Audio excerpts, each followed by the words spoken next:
हाय प्यारे स्टूडेंट, तो आप लोग कैसे हैं? मुझे उम्मीद है कि आप लोग अच्छे होंगे।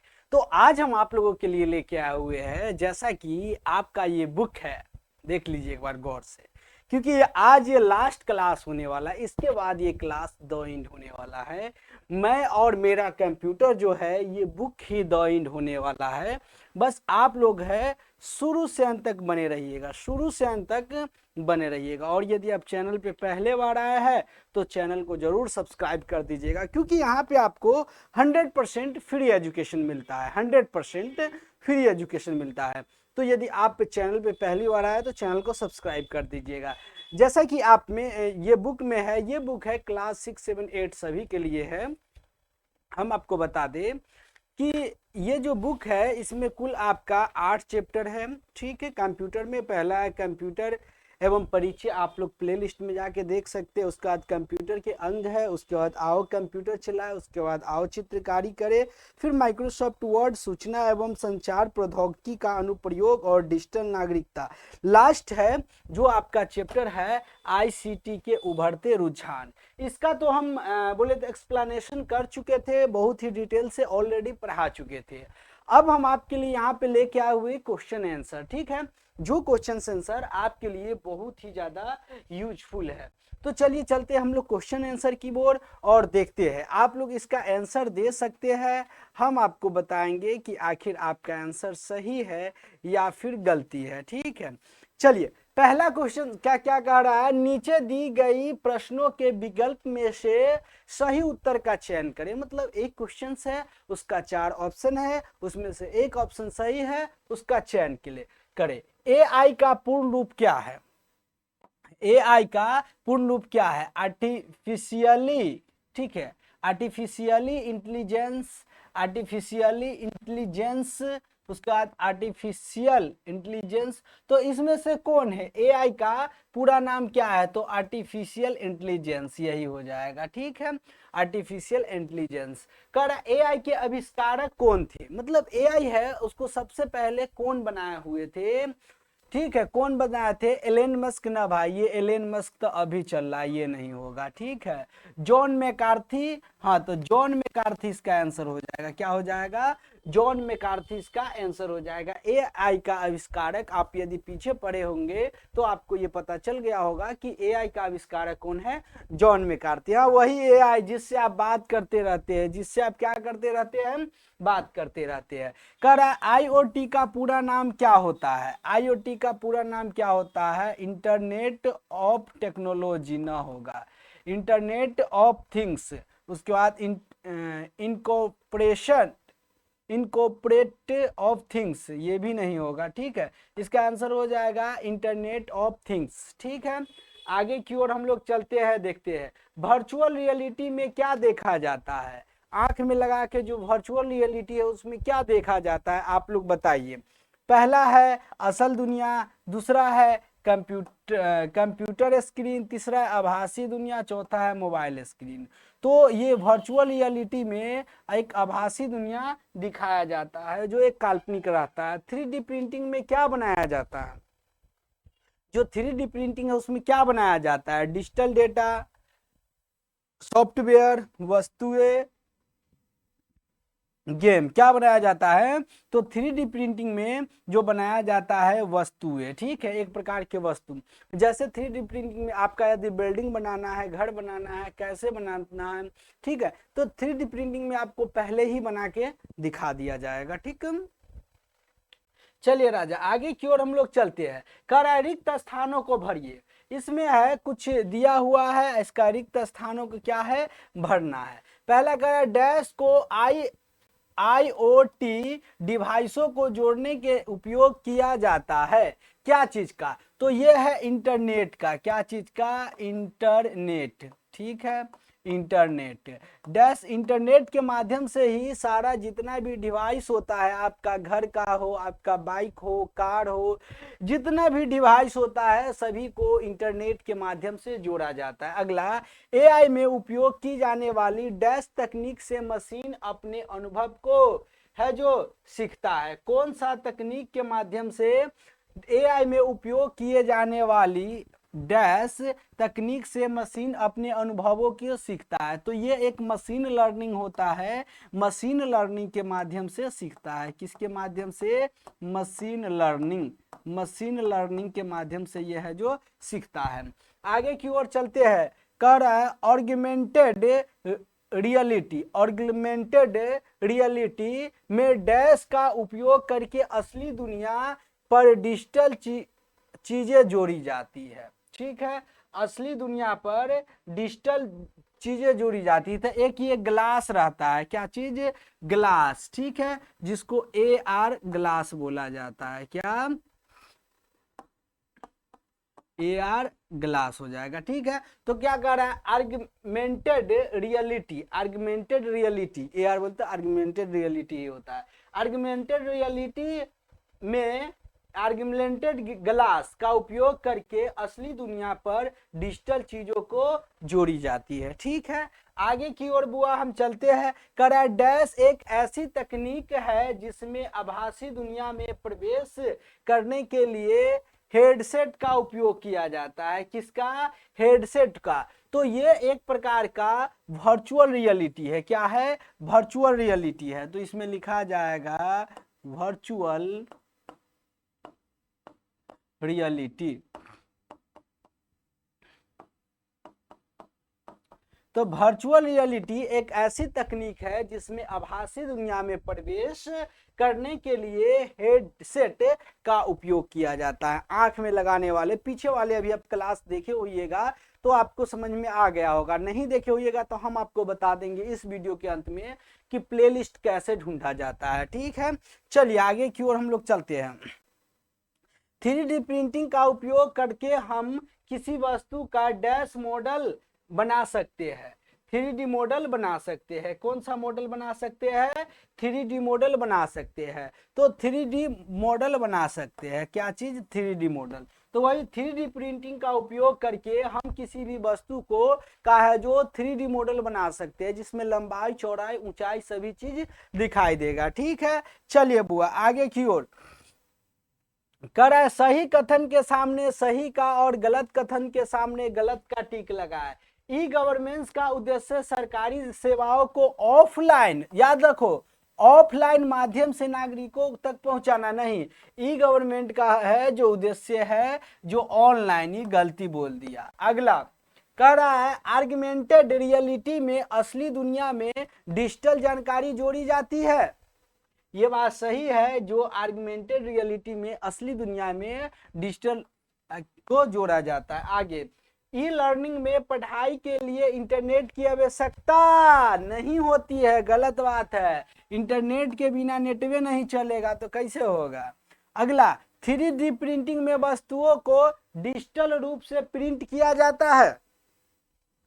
3D प्रिंटिंग में क्या वस्तुओं को डिजिटल रूप में प्रिंट किया जाता है? हाँ बिल्कुल सही है, इसे डिजिटल रूप में प्रिंट किया जाता है। अगला AI का पूरा नाम आर्टिफिशियल इंटेलिजेंस होता है। यह सही है। ठीक है, तो इस प्रकार से आपका सही गलत का टिक लगाना खत्म हो चुका है। सही गलत का टिक लगाना खत्म हो चुका है। चलिए अब नए हौसलों की ओर चलते हैं। देखते हैं लघुत्तरीय प्रश्न। 5 गो लघुत्तरीय है, 5 गो दीर्घोत्तरीय है। उसके बाद आपका ये चैप्टर पूरा द एंड हो जाएगा। कह रहे हैं यहाँ पे लघुत्तरीय में कृत्रिम बुद्धिमत्ता जिसको AI कहा जाता है, क्या है? कृत्रिम बुद्धिमत्ता जिसको AI कहा जाता है वो क्या है? तो कह रहा है कि कृत्रिम बुद्धिमत्ता जिसको आर्टिफिशियल इंटेलिजेंस कहा जाता है, कृत्रिम बुद्धिमत्ता का मतलब है मशीनों या कंप्यूटर, मशीनों या कंप्यूटर को इंसान की तरह सोचने, समझने और निर्णय लेने की काबिल बनाना। इंसान के तरह सोचने, समझने और निर्णय लेने की काबिल के तरह बनाना। जैसे इंसान अपनी बुद्धि से काम करता है वैसे ही AI से लैस कंप्यूटर भी खुद से सीखकर समस्याओं को हल करता है। वैसे ही ये तो वही है कृत्रिम बुद्धिमत्ता क्या है, क्या चीज, कृत्रिम बुद्धिमत्ता क्या है। तो कृत्रिम बुद्धिमत्ता जिसको आर्टिफिशियल इंटेलिजेंस है का मतलब है मशीनों या कंप्यूटर को इंसानों की तरह सोचना, मशीन हो या कंप्यूटर हो इंसान की तरह। अभी आप देखते हैं एआई में रोबोट वगैरह सब आ गया है, वो आप जो उसको काम कहिएगा कर देगा, अच्छी तरीका से कर देगा। तो इंसान की तरह सोचना समझना और निर्णय लेने के काबिल बनाना, जैसे कि इंसान अपनी बुद्धि से काम करता है वैसे ही एआई से लैस, बोले तो उसमें एआई भरा हुआ, एआई का सिस्टम उसमें लगा हुआ, कंप्यूटर भी खुद सीखकर समस्याओं को हल कर सकता है। ठीक है, आगे की ओर हम लोग चलते हैं। मशीन लर्निंग का क्या मतलब है, मशीन लर्निंग का क्या मतलब है बताइए। तो मशीन लर्निंग असल में एआई का ही एक हिस्सा है। जो मशीन लर्निंग है वो असल में किसका एक हिस्सा है, एआई का एक हिस्सा है। ठीक है, इसका मतलब है कंप्यूटर को ऐसा बनाना कि वह बिना किसी अलग प्रोग्राम या कोडिंग के पुराने अनुभवों और डेटा को देखकर खुद व खुद चीजों सीखने लगे। आप लोग नहीं, अब सीबीआई जांच वगैरह सब होता है, ठीक है, तो उसमें भी क्या होता है, पुराना डेटा सबको देखता है, जो कैसे किया, क्या किया, कितना देर कॉल किया, कहाँ गया था, ये सारा चीज।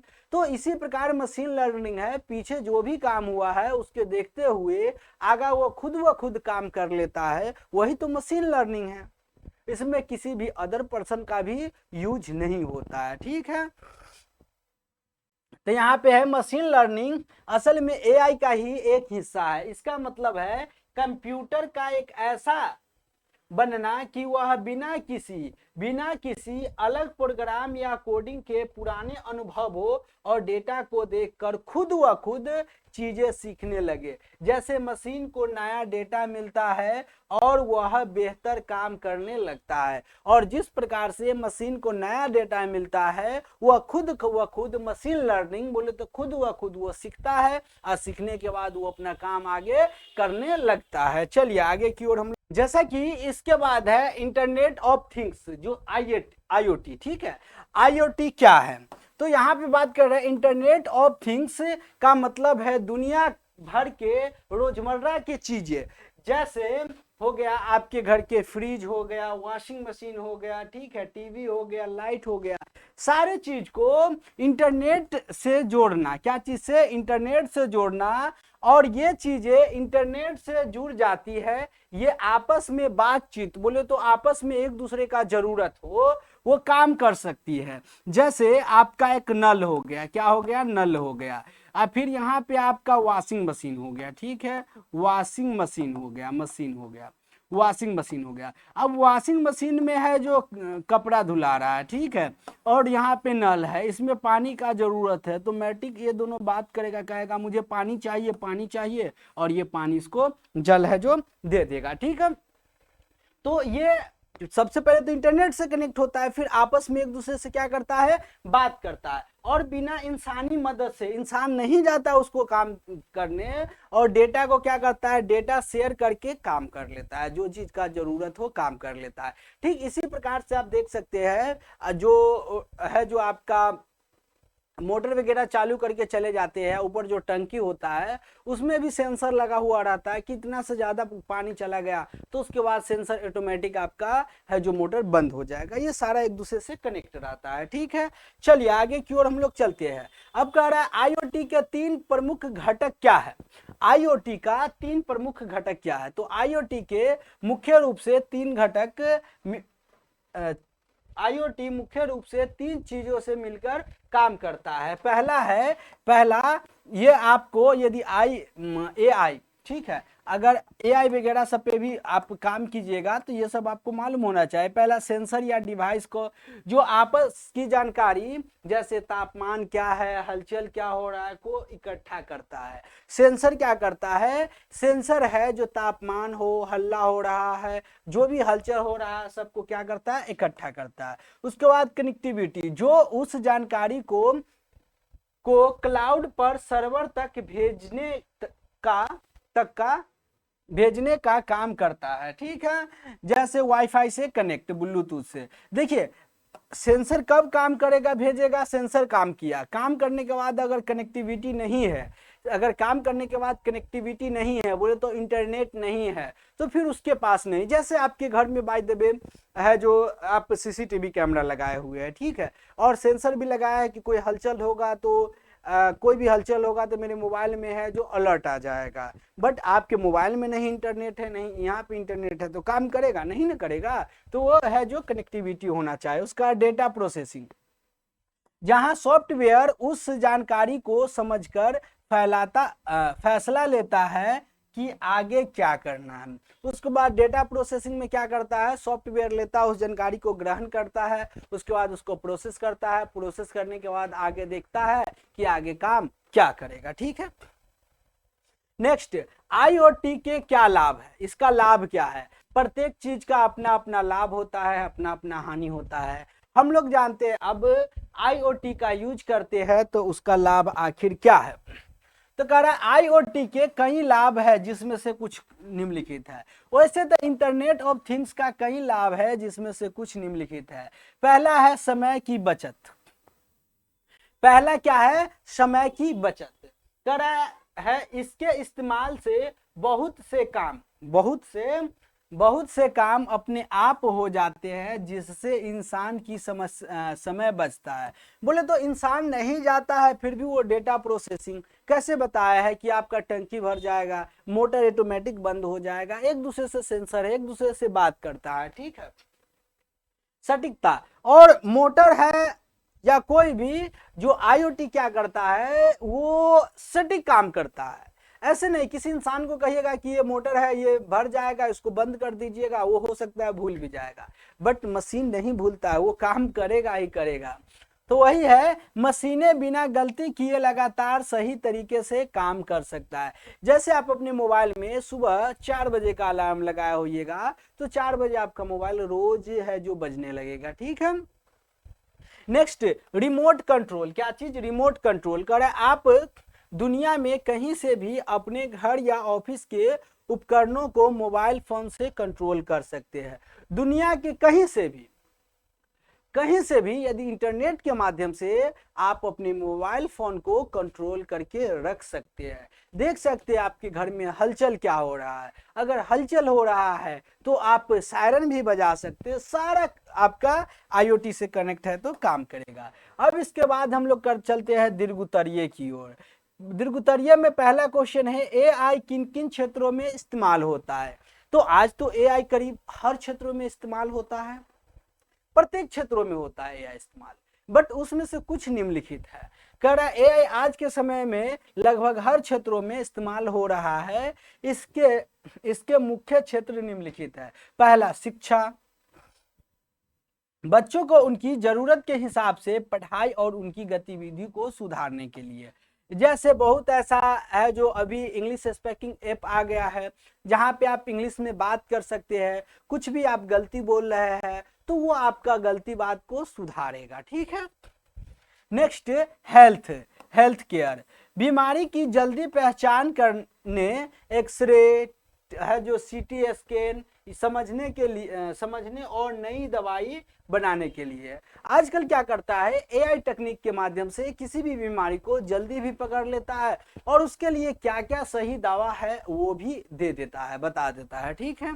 नेक्स्ट की ओर चलते हैं, बैंकिंग और फाइनेंस, ऑनलाइन धोखाधड़ी को रोकने और आपको पैसे के लेन देन की सुरक्षित रखना। देखिए जैसे कि आप अभी जो है ऑनलाइन पैसा आप लेन देन करते हैं, तो लेन देन करते हैं तो पहले उतना सिक्योर नहीं था वेबसाइट, फिर भी उसका उतना हैक नहीं होता था क्योंकि उतना हैकर भी नहीं जन्म लिया था। अब है जो हैकर भी उतना जन्म ले चुका है कि वेबसाइट कितना भी सिक्योर है फिर भी हैकर सब है जो उस पर कहीं ना कहीं अटैक कर देता है। अगला, मनोरंजन के लिए, ठीक है, यूट्यूब, नेटफ्लिक्स, स्पॉटिफाई पर आपकी पसंद के गाने और वीडियो दिखाने। जैसे आप यूट्यूब वगैरह पे मोटू पतलू कार्टून सब देखते रहते हैं विभिन्न प्रकार के, तो यही सब मनोरंजन करने के लिए। अगला है जो यातायात, क्या चीज, यातायात। करा बिना ड्राइवर के चलने वाली कारों, जैसे जिसको कहते हैं सेल्फ ड्राइविंग कार्स, ठीक है, और गूगल मैप्स में रास्ता ढूंढना। और गूगल मैप्स में जैसे आप लोग कहीं जाइएगा तो जगह नहीं देखे हुए तो क्या कहिएगा, गूगल मैप चालू कर, गूगल मैप थोड़ा मैप से देखते हैं जो ये रास्ता कहाँ जाता है, हमको अपने कॉलेज के पास जाना है तो आखिर हम किधर से जाए, ठीक है। ये सारा चीज आप एआई के माध्यम से पता कर सकते हैं। अगला कह रहा है वर्चुअल रियलिटी से जुड़ी चुनौतियां क्या है। वर्चुअल रियलिटी से जुड़ी चुनौतियां क्या है, तो कह रहा है वर्चुअल रियलिटी जिसको आभासी दुनिया कह रहा है, तकनीक बहुत मजेदार है लेकिन इसके सामने ये बड़ी चुनौती भी है। ये है तो मजेदार बट कुछ चुनौतियां भी है, ठीक है।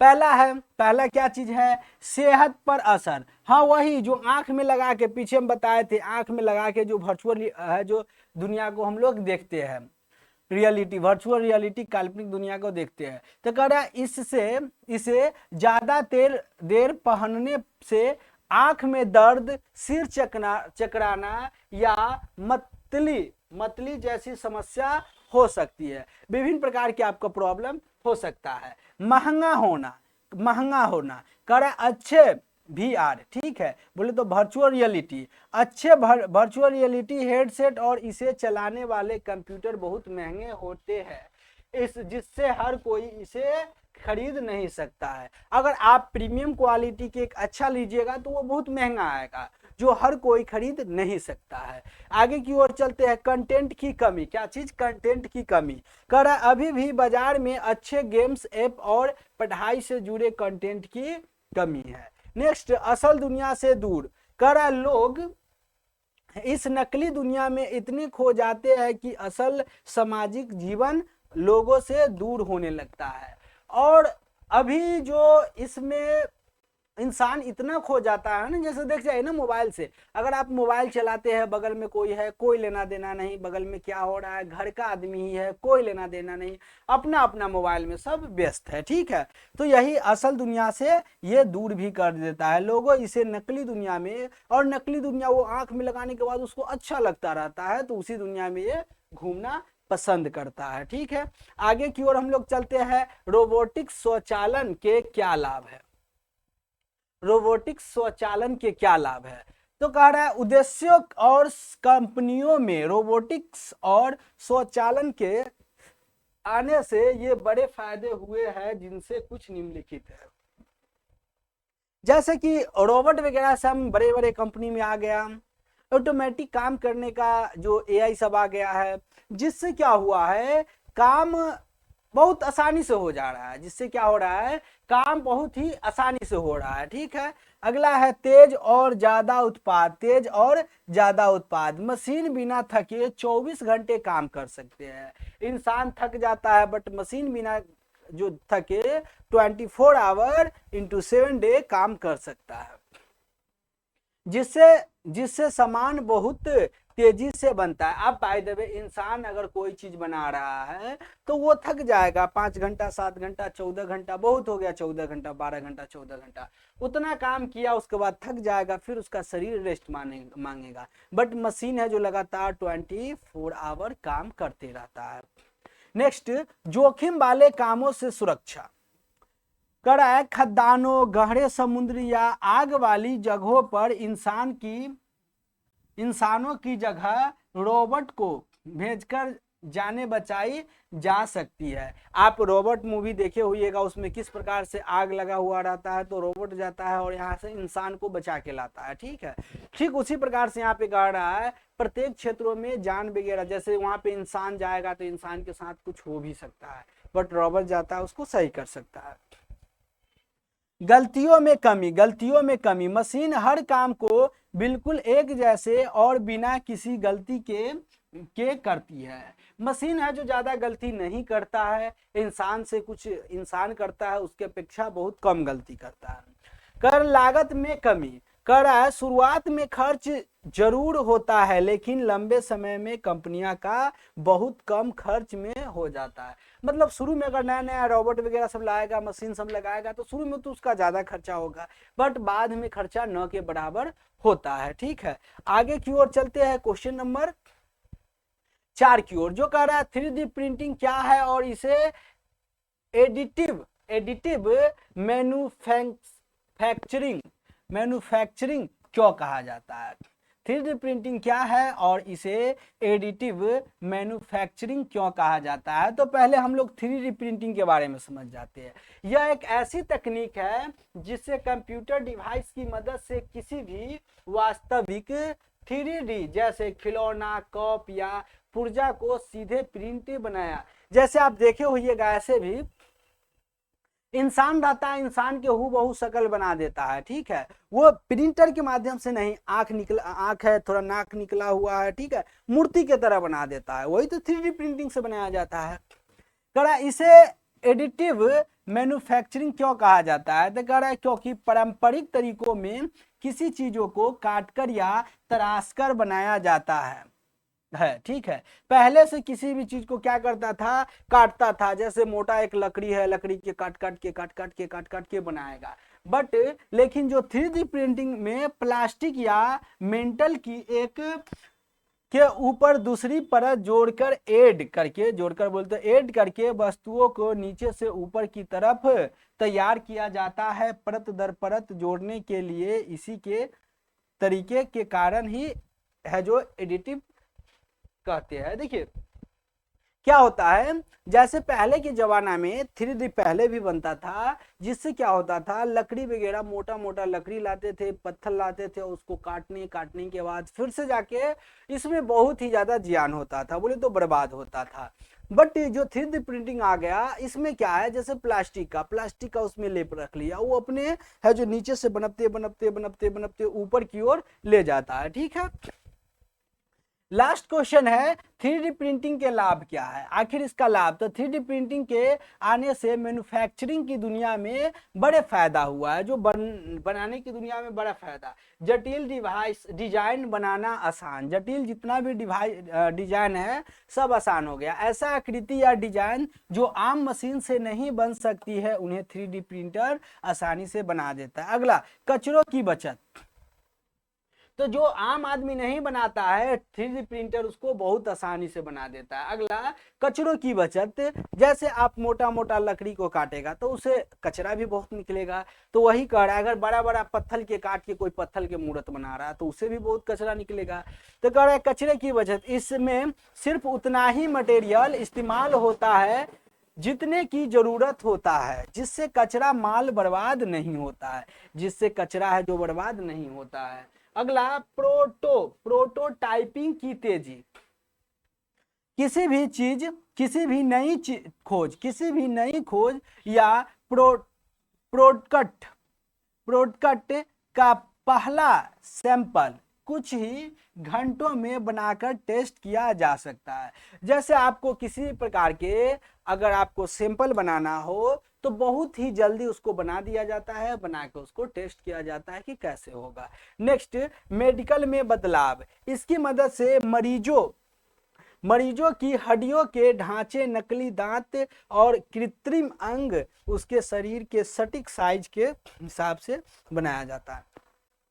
जैसे किसी का हाथ कट गया है, किसी का दांत टूट गया है, उस सब को जो बनाया जाता है यहाँ पे बहुत ही सटीक तरीका से बनाया जाता है। इस प्रकार से आपका ये सारा चैप्टर है जो 8 का 8 चैप्टर हो गया द इंड, ठीक है। ये आपको मिलेगा कहाँ, तो बुआ मेरे हम आपको बताते हैं। आप लोग यहाँ आ जाइएगा चैनल पे और आप ई-पथ क्लास 6 to 8 सर्च कीजिएगा, ई-पथ क्लास 6 to 8 सर्च कीजिएगा और आप लोग आ जाइएगा इसी चैनल पे, ठीक है। ये चैनल है, आप लोग सब्सक्राइब नहीं किए होइएगा, सब्सक्राइब कर लीजिएगा, ठीक है। अब देखिए यहाँ पे चले आने के बाद ये प्लेलिस्ट है, प्लेलिस्ट पे आइएगा और आने के बाद आपको जो भी पढ़ना है, जैसे क्लास 6 से लेके 8 तक computer science NCERT full chapter यहाँ पे आपको मिल जाएगा। इसी प्रकार से साइंस पढ़ सकते हैं, मैथ पढ़ सकते हैं, धीरे धीरे आपको क्लास 5 बोले तो 6 से लेके 8 तक सभी मिल जाएगा।